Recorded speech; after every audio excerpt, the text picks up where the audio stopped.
Yun naman pala eh. I'm not yet ready, but if we had a child, I want a daughter. Lumiwanag ang mukha ko sa sinabi niya.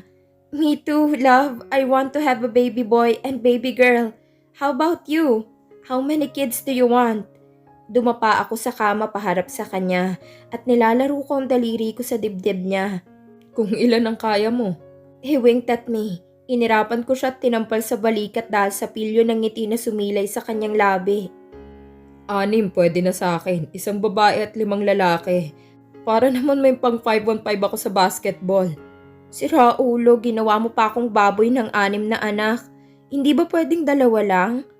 Ang tipid naman ng asawa ko. Sayang ang lahi ko. Che, inabot ko si Sky at niyakap bago ako nahiga sa tabi niya at ginawang una ng dibdib niya. Yumakap ako sa kanya na kaagad namang pumulupot sa katawan ko ang isa niyang braso at naramdaman kong hinalikan niya ako sa noo. I love you, he whispered. Nag-angat ako ng tingin sa kanya. Seryosong-seryosong mukha niya. Kitang-kita kong emosyon sa kanyang mga mata. I love you too, love. Hinaplos ko ang pisngi niya at hinalikan ko siya sa pisngi. May problema ba? Pinakatitigan niya ako. Dumapo ang kamay niya sa pisngi ko at marahang hinaplos iyon. Hindi ko maiwasang hindi mapatitig sa kanyang mga mata. Sa likod ng kanyang mga mata nakikita ko na meron siyang itinatago sa akin na hindi niya masabi-sabi. I can see and feel this kind of feeling week ago. Always remember that you're the woman I dream to be with. Kept in your heart that I always love you no matter what. I love you so, babe. Magkalayo man tayo, hindi magbabagong pagtingin ko sa'yo. Hinalikan niya ako sa labi bago niyakap ng mahigpit. Hindi ko maiwasan na makaramdam ng pag-aalala. Hindi niya yun sinasabi sa akin. Week ago when I felt something on him. Hindi tayo magkakalayo kung hindi ka gagawa ng dahilan na magkahiwalay tayo, Andrew. Mahal na mahal kita. Isabella, Ana. Thank you so much everyone for coming. Thanks for your warm greetings, heartwarming wishes. Masayang sabi ko sa harap ng maraming tao na ikinaingay ng paligid. Tumingin ako kay Andrew. Tanda na siya naman ng magsalita. I smiled on him and he smiled back.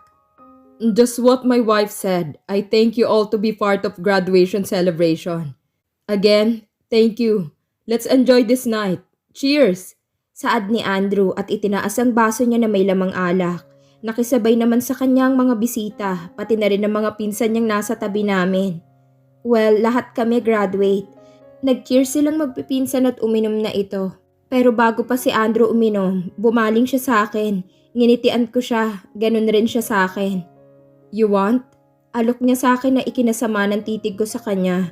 Hindi ako umiinom at hindi ako lasinggera para alokin niya ng alak. Want your face. Inumin mo na yan bago ba kita bawalang uminom. Inirapan ko siya na siya namang ikinasimangot niya. Hindi ako uminom, isa pa kahit gustuhin ko man hindi pwede. Bawal sa akin ang alak. Boss naman, walang ganyanan. Natatawa niyang sabi at uminom ng alak. Narinig ko namang nagpalakpakan ng mga tao, kaya sabay kaming napatingin sa baba. Yes, nasa stage kami kasamang mga pinsan niya at nandito kami sa isang private resort na pagmamay-ari ng lolo ni Andrew. Gusto sana namin ng simple celebration ni Andrew. Yun bang pagkatapos ng ceremony, diretso kami sa resto para mag-dinner. Pero hindi eh. Gusto ng elegant celebration dahil raw madami lang nagtapos. Isa pa kasiyahan daw yun ni lolo na maging magandang celebration at bongga. Hindi naman napaghahalata na under ka. Panunokso ni Vic kay Andrew. Gago, lumayo ka nga. Naaasar na sabi ni Andrew at inubos ang alak na nasa baso niya. Thank you so much, Walker boys and Mr. and Mrs. Bon Walker. Again, congratulations to all of you. Masayang sabi ng MC habang kami naman ay pababa na ng stage. Nagpalakpakan ng mga tao na nauwi sa tawanan na mag-flying kiss si Vic sa magandang MC na ikinatigil nito sa pagsasalita. Congratulations, anak. Niyakap ako ni Mommy nang makalapit kami sa table nila. Thank you, Mommy. Mahigpit kong ginantihan siya ng yakap. Congratulations to the both of you. Napatingin ako kay Daddy. Nag-shake hands sila ni Andrew. Thanks, Tito. Nakangiting tugon nito. Thank you, Daddy. Yumakap ako kay Daddy at naramdaman ko namang hinalikan niya ako sa noo. Hanggang ngayon, hindi ka pa sanay na tawagin akong daddy. Natatawang saad ni Daddy na ikinakamot ni Andrew sa batok. Pwedeng papa na lang po? Bakit ang cute niya? If that's what you want, then call me papa. Tinapik ni Daddy ang balikat ni Andrew. Thanks, papa. Nakangiting sabi ni Andrew at bumaling sa akin. Nakinindatan ako. Congratulations anak! Congratulations my dearest Sam! Napabitaw ako ng yakap kay Daddy nang marinig kong matamis na boses ng mami ni Andrew. Humalik ito kay Andrew bago ako niyakap. Thanks, ma'am. Saad ni Andrew. Congratulations. Seryosong bati ng daddy niya, pero imbis na sagutin niya ito'y tinitigan lang niya ng seryoso, bago bumaling sa akin at inilahad ang kamay niya. Thank you po, sagot ko sa daddy ni Andrew, bago ko tinanggap ang kamay ni Andrew. Please excuse us. Saad niya sa malamig na boses. Bigla na lang nag-iba ang aura niya nang makita ang daddy niya. Ano bang meron? Naglakad kami palabas ng venue at sa di kalayuan nakita namin si Vic kasama si Lolo Robert sa pangpang ng dagat. Mukhang masaya silang nagtatawanan. Si Andrew lang ang kulang. Andrew, puntahan mo sila. Ikaw lang ang kulang oh. Sabi ko sabay turo sa kinaroroonan ni Vic. Kumunot naman ang noo niya. So? Maarteng tanong niya sa akin. So ka dyan, bakit bigla-bigla kang naging maarte? Lasing ka na ba? Tanong ko na ikinatawa niya. Lasing? Sinasabi mo bang mahina ang asawa mo at kalahating baso ng alak palang lasing na kaagad? He sarcastically asked me. Malay ko, hindi pa naman kita nakitang uminom eh. Inayos kong polo na suot niya. Don't worry, pag magdamagan kaya tong asawa mo, mahirap tong patumbahin. Ginulo niya ang buhok ko. Nagkatinginan kaming dalawa habang nakangiti. Ewan ko basta sobrang saya ko na naman ngayong araw na to. Katulad ng palagi niyang pinaparamdam. Bon! Bon! Sammy! Baby! Yuhu! Sabay kaming napalingon sa tumawag sa amin. It's Vic. Kumaway sa amin. Ngumiti ako sa kanila. Kumaway rin si Lolo kaya nag-wave ako sa kanila. Tara! Saad ni Andrew nang maalis niya ang estileto na suot ko. Bit-bit niya ang sapatos namin dalawa habang papunta kami sa kinaroroonan nila Lolo Robert. Hindi pwedeng hindi ka tatagay. Lulunurin kita sa dagat. Natatawang alok ni Van kay Andrew ng isang baso na may lamang alak na ikinailing naman nito bago tumingin sa akin na para bang humingi ng permiso. Go on. Diba sabi mo pang magdamagan ka? Then prove it to me. Pangahamon ko sa kanya. Yun naman pala eh. Proud na sabi ni Vin na para bang yun lang ang gusto niyang marinig mula sa akin. Itagay mo na yan. Natatawang sabi ni Vic. Thanks, love. Bulong niya sa akin nang tanggapin niya ang alak na inaalok sa kanya at hinalikan ako sa pisngi. Oh, walang ganyanan. Maawa kayo sa single. Popso. Reklamo ni Vic at parang bata na nagsusumbong kay Lolo. Iha, halika. Napatingin ako kay Lolo Robert na nakaupo sa isang summer bed. Yes, bed yung inuupuan nila. Dalawang magkadikit kaya malaki ang space. Naupo ako sa bed na hindi kalayuan kay Lolo. Ngayon ko lang ulit siya nakita. Namiss ko siyang kausap. Magsasalita na sana ako nang magsalita si Andrew. Pad, ang daya mo ah. Tinabihan ni Andrew ang lolo niya at inakbayan niya. Oh, bakit naman? Inosenteng tanong ni Lolo. Ako yung apo mo pero nauna mo pang binati ang asawa ko kaysa sa akin. Sabi ni Andrew na ikinatawan nila Vic. Ang tanong, binati ko na ba? Hanggang ngayon masyado ka pa ring seloso. O siya, congratulations my dearest. Ginulo ni Lolo ang buhok ni Andrew. I am so proud of you, Ulap. Sinong mag-aakala na ang nagpapatakbo ng kumpanya ay kakatapos pa lang ngayon? I'm so proud of you. You're very smart and talented. My boy, keep it up. I can see a bright future of my company with you. And to all of you, my dearest grandchild, don't forget that I am always there for you all. Support and proud of you. Always remember that. I love you so. Thank you for coming into my life. You don't know how happy I am when you came into mine. Baling ni Lolo kay Laben. I know, Pops. Sagot ni Vic at umakbay rin kay Lolo at humalik sa pisngi. Lolo's boy. You're the best lolo ever. Sabay na sabi ni Vin at Van. Sabay silang yumakap kay Lolo. I will choose you over everything, Pops. Thank you so much. I love you. We love you. Sambit ni Ben na ikinatawan nila Vic. Gago, ang bading ng linyahan mo, Ben. Natatawang sabi ni Van. It's not gay to say I love you to Dad. Ay, Stuban. Pagtatanggol ni Andrew kay Ben. Ikaw nga to may pahalik-halik pang nalalaman kay Pops. Bading ka siguro. Pops, pinagkakaisahan na naman nila ako. Nakangusong sabi ni Vic habang nakaturo kay Andrew at Van. Grabe talagang kulitan nila. Masyado silang close sa isa't isa. Nagtataka ako bakit mas gusto ni Lolo na kasama ang mga apo niya kaysa sa mga bisita. Hindi ba dapat nasa loob siya ng venue kasama ang mga bisita na kaibigan at kakilala niya? Iha, also congratulations to you. Thank you for staying with my grandson, Bon. Baling niya sa akin at ngumiti ako kay Lolo. Thank you po. I smiled at him. Promise me that you won't leave him no matter what. Lolo said. Yes, Lolo, I promise. Isa pa mahal ko po ang apo ninyo para iwan ko. Sabi ko na ikinaasar nila Van kay Andrew. Wala akong balak na iwan si Andrew. Hindi ko yun naisip kahit kailan. Mas mahal kita, love. Dumukwang si Andrew para halikan ako sa noo na siya namang ikinaasar ni Vic. Naupo siya sa tabi ko. Napapansin ko sunod-sunod kong magsali ng alak si Andrew sa baso niya. Para bang uhaw na uhaw sa alak. Masasabi kong ang saya nilang kasama. Ito sigurong masaya yung meron kang lolo na sasakyan lahat ng trip nyo. Swerte na lang talaga nila na mabait si Lolo. Ang ibang lolo kasi strict at mahigpit. Yun bang hindi mo mabiro?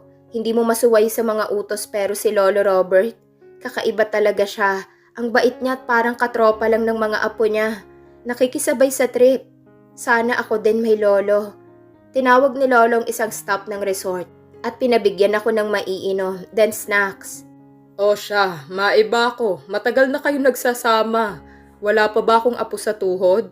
Tanong ni Lolo na ikinalaki ng mata ko na siya namang ikinaubo ni Andrew. Tapos ang mga pinsan niya nagtawanan. Pero si Ben at Andrew nagkatitigan na para bang nag-uusap sila sa titig or something na may alam sila na hindi namin alam. Did I heard it right, Dad? Panigurado ni Andrew. Oo, apo. Apo sa tuhod. Magandang regalo yun para sa kaarawan ko. Masayang sabi ni Lolo Robert. Apo bang wish niya sa birthday niya? Hala. Alam mo, Pops, may anak. Shut up, Vic.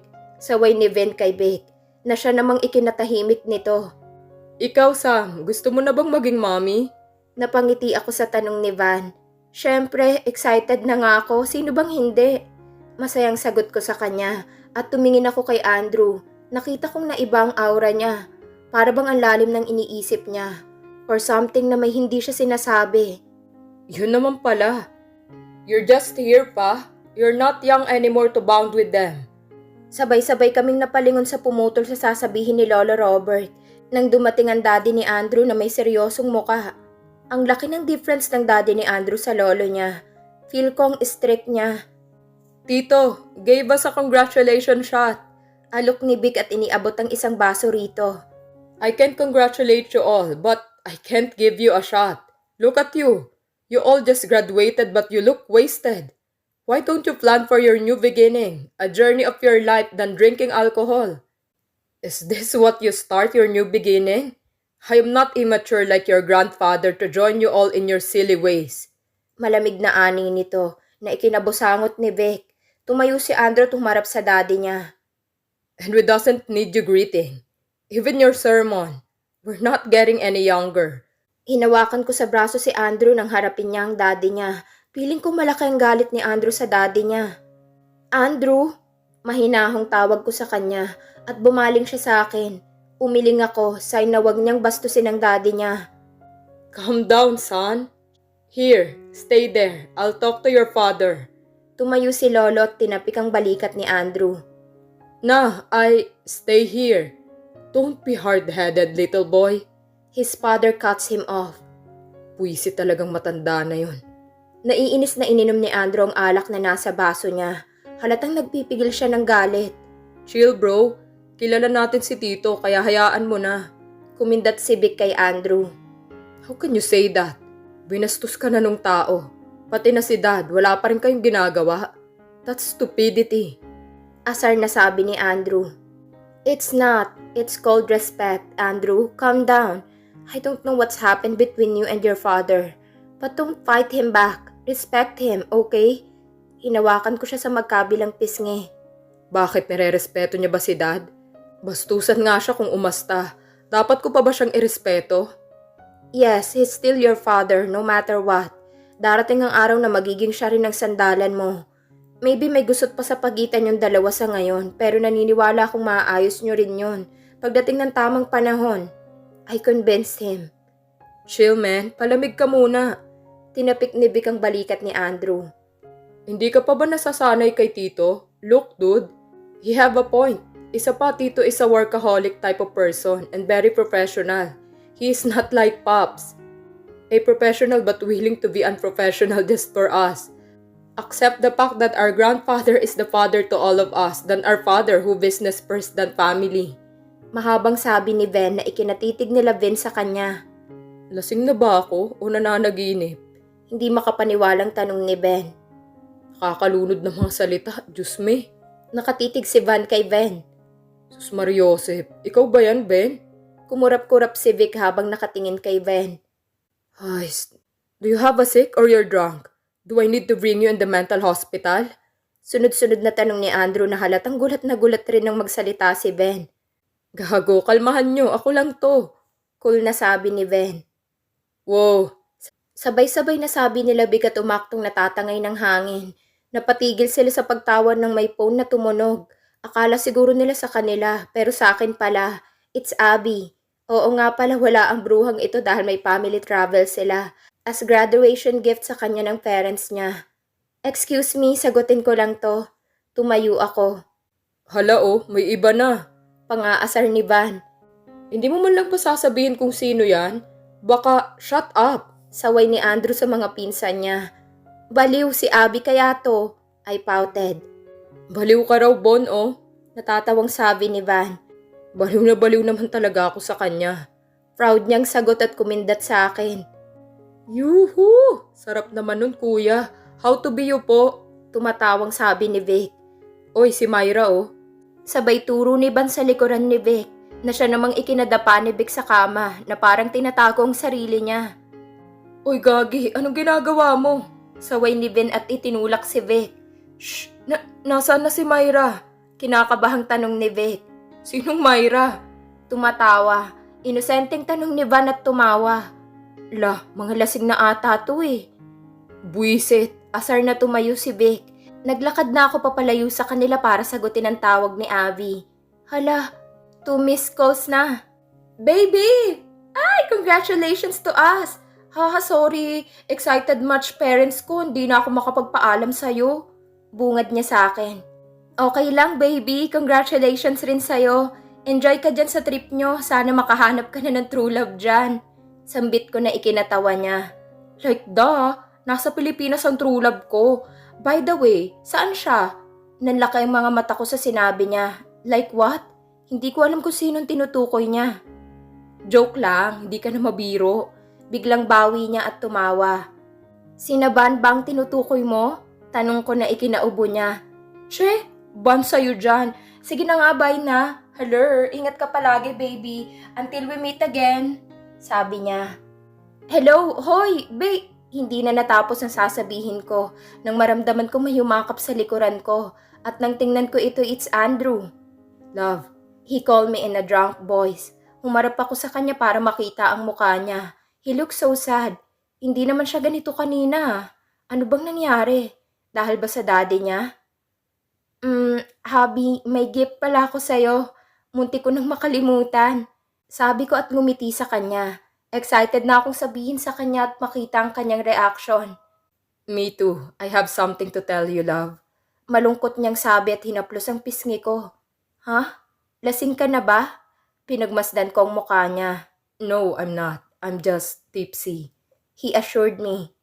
Sige, sabihin mo na muna ang sasabihin mo bago yung gift ko sa'yo. Excited kong sabi. I love you. He whispered. That makes me smile.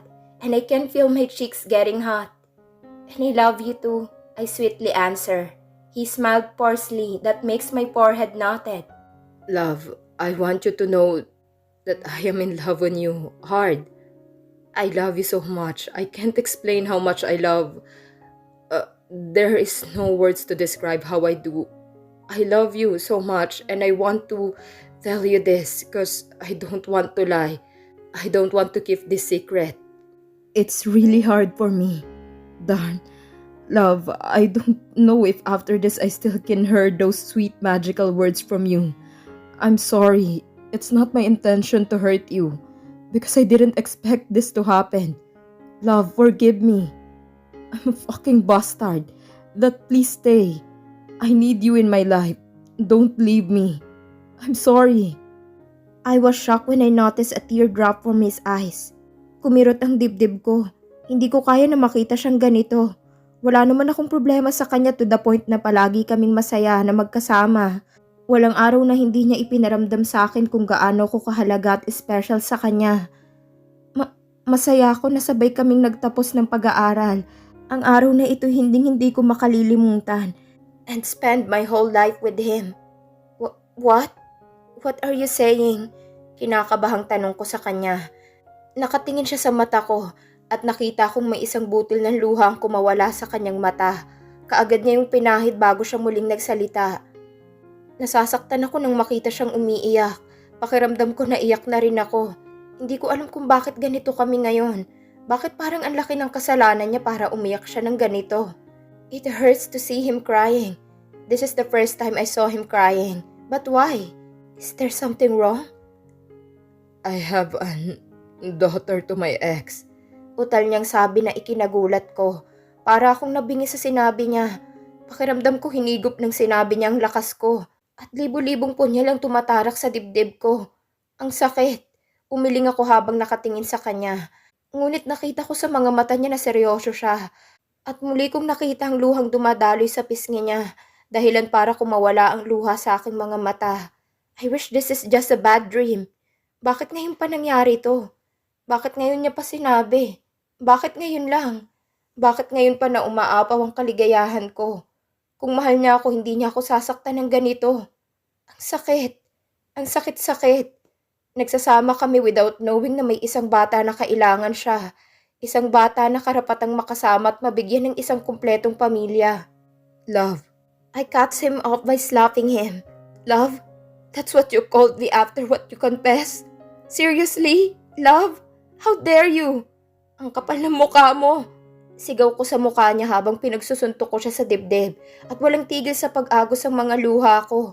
Galit, sakit, hinanakit, ang kapalit ng pagmamahal na ibinigay ko sa kanya. Bakit ganito? I hate this kind of feelings. I hate it. I hate him. Akala ko itong araw na pinakamasaya sa buong buhay ko na hindi ko makakalimutan. Kasama ko ang lalaking pinakamamahal ko sa pinakamahalagang araw sa buhay ko. Pero nagkamali ako. Ito pala ang araw na hindi ko makakalimutan dahil ito ang araw na winasak ako ng lalaking pinakamamahal ko. Umiiyak kong sambit at lumayo sa kanya. Ana, please.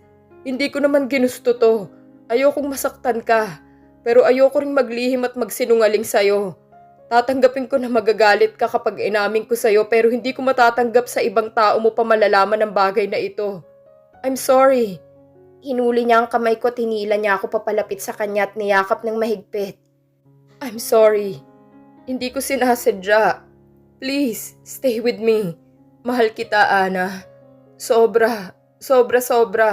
Babawi ako sa'yo. Gagawin ko ang lahat, mapatawad mo lang ako. Ana, lahat. Ayaw kitang mawala sa akin. Bulong niya habang umiiyak na nakayakap sa akin. Hindi, ang sakit eh. Ako yung asawa, pero sa iba siya may anak. Hindi ko matatanggap. Ang sakit-sakit. Kaya ba gusto niya magkaroon ng anak na babae? Dahil alam niya nang may anak siyang babae sa dati niyang kasintahan? Then I don't like to have a daughter anymore. Kung talagang mahal mo ko, hindi mo ako sasaktan ng ganito. Ang sakit, Andrew. Bakit nagawa mo sa akin to? Pakiramdam ko pinapatay mo ako sa sakit na ipinaramdam mo. Ginago mo ako. Niloko mo ako. Tell me, how can I forgive you after what you have done? I hate you. Sigaw ko sa kanya at tinulak ko siya papalayo sa akin. Ikaw ang lalaking minahal ko. Pinagkatiwala ko sa'yo ng buong-buo ang puso ko. Pero hindi ko inakala na ikaw rin palang wawasak nito ng pinong-pino. Muli kong sambit sa kanya bago ako nagpatuloy sa paglalakad. Dude, Tumingin ako sa paligid at nakita kong may mga nakatingin na pala sa amin. Nahihiya ako na naiinis kaya tumakbo ako papalayo sa kanila. Ana! I heard him calling me, but I didn't look back to see him. I continued to run until I feel so tired. I'm sorry, baby. I whispered to myself while caressing my small tummy. Yes, I'm 3 weeks pregnant. Ito sanang regalo ko sa kanya pero parang hindi niya na kailangang malaman pa dahil magpapakaama na siya sa anak niya, sa ibang babae. Naupo ako sa bench at humagulgol ng iyak. Sakit, galit at pagod ang nararamdaman ko. Kakayanin ko ba to? May isang bata na kailangan siya pero kailangan rin siya ng anak ko. Hindi ko na alam. Dapat ko pa bang patawarin siya para sa anak ko? Gusto kong mabigyan ng kumpletong pamilya ang anak ko. Pero paano ko magagawa yun kung may ibang pamilya na siya na mas nauna pa sa amin ng anak ko? Kahit na akong asawa,